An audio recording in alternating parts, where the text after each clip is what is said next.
Nous avons décidé immédiatement après un certain nombre d'expressions politiques cet été. Je pense essentiellement au discours du président de la République le 31 juillet, mais aussi à beaucoup d'expressions qui en ont rajouté.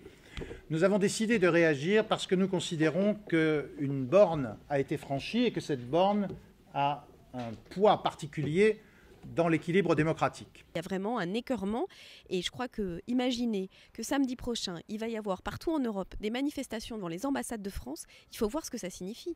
Il faut voir ce que ça signifie et il faut voir l'image qui est donnée aujourd'hui de la France. Donc ce sursaut citoyen, il est indispensable dans les institutions, au plus près aussi de là où vivent les personnes qui sont les plus malmenées aujourd'hui, mais d'une façon politique plus générale. Donc c'est vraiment lutter contre le poison qui est en train d'infecter la société française. Montrer du doigt les Roms, alors que d'ailleurs ils n'étaient impliqués ni à Grenoble ni à Mont-Saint-Aignan, on les a fabriqués. Montrer du doigt les gens du voyage, montrer du doigt les gens dont on pense qu'ils sont d'origine étrangère, quelquefois sur leur faciès, dire que les parents doivent payer pénalement pour les enfants, menacer de retirer la nationalité des gens pour faire des espèces de sous-français, des gens qui seraient punis 2 fois alors que d'autres ne le seraient qu'1 fois pour les mêmes choses. Tout ça, ça sent très mauvais, ça sent les années 30 et nous pensons qu'il ne faut pas laisser M. Sarkozy, pour essayer d'être réélu en 2012, toucher à ce qu'il devrait lui-même maintenir, c'est-à-dire les principes de la démocratie et le respect de la République. Au-delà des cercles politiques, des personnes convaincues, ce qu'on voit, c'est ce qui s'est déjà passé d'ailleurs il y a quelque temps sur d'autres sujets, sur les enfants sans papier par exemple. C'est-à-dire que c'est la mobilisation citoyenne.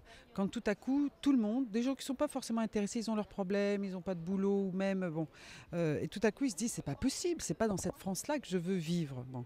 Donc, ensuite, quand on est une formation politique, on fait des propositions. Nous allons à partir du 7, il y a le début du débat sur les retraites à l'Assemblée et il y a le débat sur la loi dite sécurité intérieure au Sénat, où Brice Hortefeux va présenter des amendements. Il va parler sans doute forcément d'échéance de nationalité, etc., etc. Donc nous, on va mener le combat dans ces enceintes-là.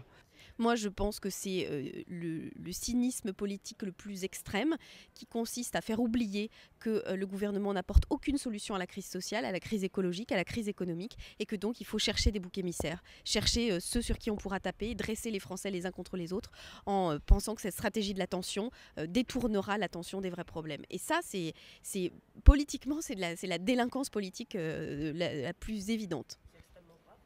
Oui, c'est bien sûr que c'est extrêmement grave. Et c'est pour ça peut-être que vous avez raison qu'il y a un petit moment de stupéfaction de l'opposition. Parce qu'on n'imagine pas quand même aujourd'hui, dans notre République, des élus, le président de la République lui-même, souscrire à cette démarche. C'est profondément choquant. J'ai l'impression qu'il y a 2 choses qui se mélangent. Il y a certainement un souci tactique, tout le monde l'a dit. Il est acculé politiquement, il cherche de nouveau à mobiliser l'extrême droite en sa faveur. Et je pense que ça va plus loin que ça. Je me rappelle le discours sur les racailles en 2005, je me rappelle le discours de 2007 dans sa campagne présidentielle où il parlait des musulmans en disant qu'ils égorgeaient des moutons dans les baignoires. Il y a dans le fond même de la pensée de M. Sarkozy, dans ce qu'on appelle le sarkozysme, il y a une vision qui oppose les gens les uns aux autres. Il y a une sorte de fragmentation sociale qui fait qu'on met la racaille contre les vrais jeunes, les leftards, les leftos, les assistés et ceux qui travaillent, les Français de souche et les Français de papier. C'est vraiment une espèce de logique de compétition généralisée qui débouche sur la violence. Rendez-vous compte qu'il a utilisé le mot de guerre, il a parlé de guerre nationale. On ne sait pas ce que ça veut dire. Quelle guerre veut-il livrer? Où sont ses ennemis? Il a apparemment des ennemis dans le peuple qu'il a élu. Ça nous inquiète profondément. Ce n'est pas seulement de la tactique, c'est une vision de la société qui détruit toute espèce de solidarité, qui interdit de vivre ensemble.